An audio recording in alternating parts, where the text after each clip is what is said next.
Effectivement, bonjour à tous, bonjour Alexis Corbière. Bonjour. Le nombre de contaminations ne cesse, on reparle du Covid bien sûr, de progresser par centaines de milliers, le nombre d'admissions à l'hôpital également. Quelle serait, pardon, j'ai une petite extinction de voix ce matin, quelle serait la stratégie d'un gouvernement que vous dirigeriez aujourd'hui avec Jean-Luc Mélenchon? Pourquoi êtes-vous opposé au pass vaccinal qui permet, malgré tout, de faire baisser le nombre d'entrées à l'hôpital?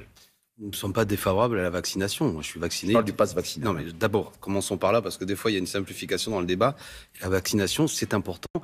Maintenant, il faut aussi avoir une politique qui n'est pas uniquement, qui a pour seule stratégie la vaccination, en oubliant toute une série d'autres choses. Par exemple, on va parler sans doute de l'école après, ça se manifeste là, mais des modes d'organisation dans des équipements publics, qui passent aussi par des capteurs de CO2, des purificateurs d'air, etc. Non, mais c'est important parce qu'on a l'impression que le gouvernement est totalement inactif sur ce terrain-là et a un discours uniquement sur la vaccination. Mais même au niveau de la vaccination, et je l'ai répété plusieurs fois, ministre Véran, quand vous regardez les statistiques, si je puis dire, dans les déciles de qui est vacciné et qui est moins vacciné, on regarde par exemple, et moi ça m'a frappé, les plus de 80 ans aujourd'hui sont quasiment à un niveau, il y a 12% des plus de 80 ans qui ne sont toujours pas vaccinés. Et c'est vers eux qu'il faut avoir, par exemple, une politique particulière, alors qu'on a un gouvernement qui, parfois, est tous azimuts et ne se pose pas la question. Pour quelle raison des gens ne le sont pas vaccinés? Et quand on regarde, pardon d'être long, mais les études, ce sont des gens plutôt pauvres. Mais vous parlez des études. Oui, mais c'est important, parce que... Par exemple, Monsieur Corbière, excusez-moi, lorsque vous constatez que 200 000 primo-vaccinés, nouveaux primo-vaccinés, sont rentrés dans des centres de vaccination cette semaine, est-ce que vous ne reconnaissez pas un caractère incitatif, malgré tout, des mesures décidées par le gouvernement? Je répète que ce que j'observe, c'est que pour l'instant, ceux qui ne sont pas vaccinés sont des gens, en vérité, qui sont plutôt des gens âgés, des gens pauvres, et que c'est vers eux qu'il faut aller. Et que c'est pas en disant vous ne pouvez plus aller au restaurant, vous ne pouvez plus aller au café. Des fois, ces gens ne fréquentent ni les cafés ni les restaurants d'ailleurs, ou en pratiquant une espèce encore plus d'enfermement social, que vous allez régler le problème de pour quelle raison. Donc des gens pauvres et vieux. Vous pensez que le pass vaccinal ne marche pas? Du moins, ça n'a pas pour effet véritablement de régler le problème. Et à l'inverse, et là on est un peu, y compris la stratégie du gouvernement, et en particulier la communication du président de la République, qui vise à dire que si un problème à l'hôpital, ça n'est pas parce qu'ils ont supprimé 17 000 lits depuis 2017, ça n'est pas parce qu'ils en ont supprimé 5 700 l'année dernière, mais c'est parce qu'il y a des méchants dans ce pays qui ne vont pas se vacciner, des pelés, des galeux qu'on ne cesse de montrer du doigt. Alors que je répète, Monsieur le Président de la République, trouvez-vous normal que dans le 16e arrondissement, il y ait le double de vaccination qu'à Saint-Denis, par exemple. Donc ça ne peut, parce que Saint-Denis étant, pour ceux qui ne connaissent pas, une ville beaucoup plus pauvre.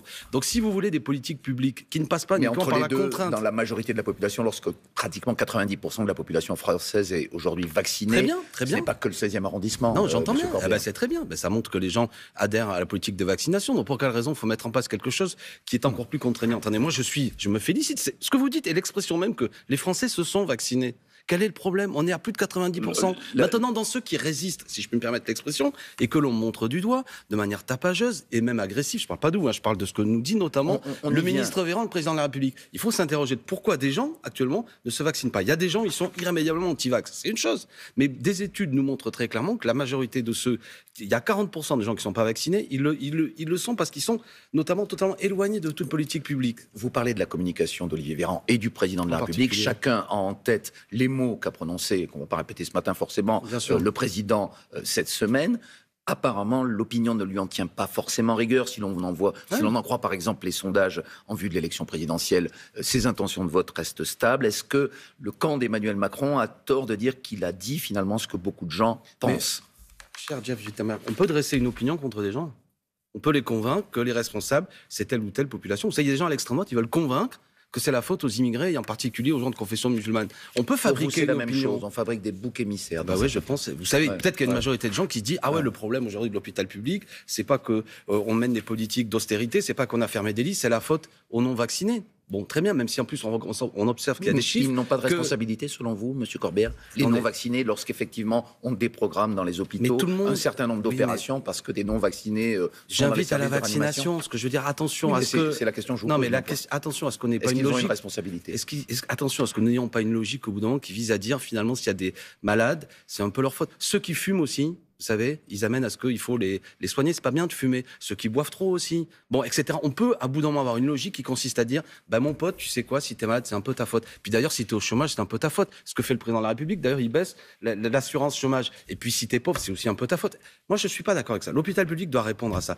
Mais vous avez bien entendu, j'insiste sur ce que j'ai dit. Puis, si on s'interroge de pourquoi il y a 4,6 millions de gens dans ce pays qui sont toujours pas vaccinés, regardons que l'INSERM nous dit que 40% des gens non vaccinés sont des gens qui le font notamment pour des problèmes de distance. Vous savez, il y a des gens, ils n'ont pas accès aux politiques de santé, ils n'ont pas de médecin près de chez eux en milieu rural, des gens âgés. Pour quelles raisons ce sont dans la catégorie des plus de 80 ans qui sont les plus exposés à la maladie, les plus en danger de mort, que vous avez encore 12% des gens non vaccinés. Alors que paradoxalement, des gens beaucoup plus jeunes le sont plus alors qu'ils sont moins en danger. Alors interrogeons-nous, on l'a dit à M. Véran, quelle est la politique de l'aller vert? Puis, si vous pouvez dire je vous emmerde, quelqu'un qui est vieux, qui est pauvre, il n'ira pas plus se vacciner. Donc vous voyez, on pétarade, on gesticule et on fait de la communication politique. L'une des conséquences de l'épidémie, elle se ressent, on en parlait dans les journaux ce matin, à l'école. Les enseignants, les syndicats d'enseignants décident tous massivement de produire une grève jeudi prochain, de se mettre en grève, parce qu'aujourd'hui c'est la pagaille, parce que les protocoles changent. Qu'est-ce que vous feriez, vous, encore une fois, si vous étiez en responsabilité, pour éviter que le virus se propage à l'école? Est-ce qu'on n'est pas obligé d'adapter les règles? Équipement que nous proposons maintenant, ça donne quasiment un gag quand on lit, on se moque de nous. Oui. Purificateur d'air, CO2. J'ai vu que le maire de Marseille l'a mis en place. Distribution gratuite de masques, ce qui n'a même pas lieu. Ce serait déjà pas mal. Ouais. Éventuellement, création, depuis 2 ans, on aurait pu s'y mettre. Embauche de toute une série d'étudiants pour faire un soutien scolaire. Pourquoi pas, il y ait des dédoublements de cours. S'interroger là-dessus. Depuis 2 ans, qu'est-ce qu'a fait M. Blanquer? Rien, ou tenir des propos contradictoires. Je soutiens totalement, avec mes amis, la grève du 13 janvier. Elle est l'expression, justement, du fait qu'il y a un ras-le-bol dans cette profession et une inquiétude aussi du point de vue de la santé. 1/3 des enseignants sont considérés comme étant, selon une étude, particulièrement en danger à pouvoir attraper rapidement le Covid. Et le gouvernement n'a rien fait. Si ce n'est, on a vu des propos contradictoires. Mais il y a des protocoles. Ils protestent contre ces protocoles. Il faut les maintenir, ces protocoles. Il faut les changer. Vous avez vu la complexité des protocoles par ailleurs. Ils sont extrêmement... Cette complexité, elle est liée au Covid. Vous le savez bien, qui évolue lui aussi. Et pour quelle raison on ne fait pas ce que nous proposons, par exemple? Pour quelle raison M. Blanquer n'a pas estimé qu'il était temps d'équiper l'ensemble des établissements scolaires, notamment, je l'ai dit, purificateurs d'air, ça fait quand même baisser de manière significative la possibilité de circulation du virus. Capteur de CO2 qui permet de voir, c'est très simple, c'est une toute petite machine qui vaut quelques dizaines d'euros, qui permet de voir au bout d'un moment le taux de CO2. Ça permettrait au moins de pouvoir avoir des éléments qui ne sont pas tels que c'est aujourd'hui. Et par ailleurs, après, la grève du 13 janvier que je soutiens une fois de plus, elle est due au fait que vous avez eu dernièrement une absence de moyens, une rémunération insupportable de la part des enseignants, une dégradation du service public. Moi, je profite de l'occasion quand on parle d'école, je suis élu du Seine-Saint-Denis, des taux de remplacement des enseignants extrêmement faibles dans certains départements, qui est choquant. Notre service public d'éducation nationale est très en danger. Cette question de l'éducation, de l'école, évidemment, elle va être au cœur de l'élection présidentielle. On est à 3 mois maintenant du premier tour et on voit des rapports de force qui restent stables dans une gauche qui est pour l'instant faible.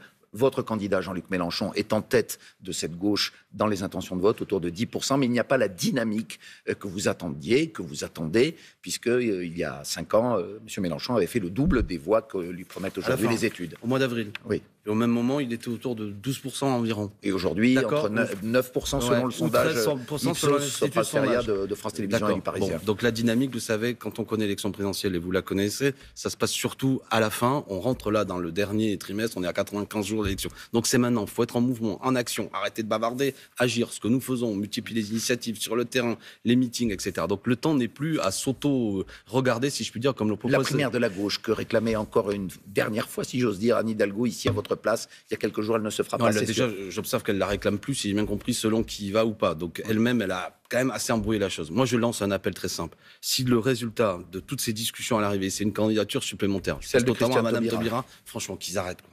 Qu'ils arrêtent. Si après nous avoir dit qu'il fallait qu'il y ait moins de candidatures, le seul bilan qui va être le leur, c'est une candidature supplémentaire qui a un score extrêmement résiduel, et en passant son temps par ailleurs à nous jeter des pierres, si je puis dire. Moi, je vois des tribunes avec beaucoup de condescendance, des gens disent qu'ils sont affligés par le spectacle de nous tous. Venez nous aider. Venez nous aider, les amis. C'est quoi vous aider? Rejoindre Jean-Luc Mélenchon, il y a le Parlement de l'Union se retirent. Arnaud Montebourg, par exemple, vous lui demandez de se retirer. Je ne sais plus, d'ailleurs, si M. Montebourg, alors nous parlons, fait encore campagne. J'observe qu'il ne fait rien sur ses réseaux, rien. Donc pour quelle raison geler des forces militantes dans des choses qui n'existent plus? Quel est le problème? Nous avons un programme on a mis en place un Parlement de l'Union populaire où toute une série de gens qui ne sont pas à la France Insoumise, qui jusque-là nous ne soutenaient pas, nous ont rejoints, notamment des grandes personnalités du monde syndical, associatif, des responsables d'attaque, des artistes. Venez nous aider, les amis. Est-ce que vous aurez vos 500 signatures? Nous y travaillons, c'est pas simple. À l'heure actuelle, on les a pas encore. J'invite chacun à bien comprendre le problème. Et s'il y a des maires et des élus qui nous regardent, au moins sur le terrain de la démocratie, même si vous ne partagez pas totalement ce que nous disons, permettez à Jean-Luc Mélenchon, qui a rassemblé 7 millions de voix la dernière fois, près de 20%, à se présenter. Ça veut dire que ce n'est pas encore acquis. Non, c'est pas acquis, ça n'est pas une facilité. Beaucoup de nos équipes sont sur le terrain, elles y passent beaucoup de temps. J'insiste, mais une petite chose qui me rassure dans une région du Sud que je connais, dernièrement un petit maire d'une petite commune qui s'interrogeait m'a dit c'est OK maintenant. Donc j'espère que ça montre qu'il y a une état d'esprit qui change. Merci Alexis Corbière, Merci à vous. porte-parole de Jean-Luc Mélenchon, député de Seine-Saint-Denis. Bonne journée. Merci beaucoup.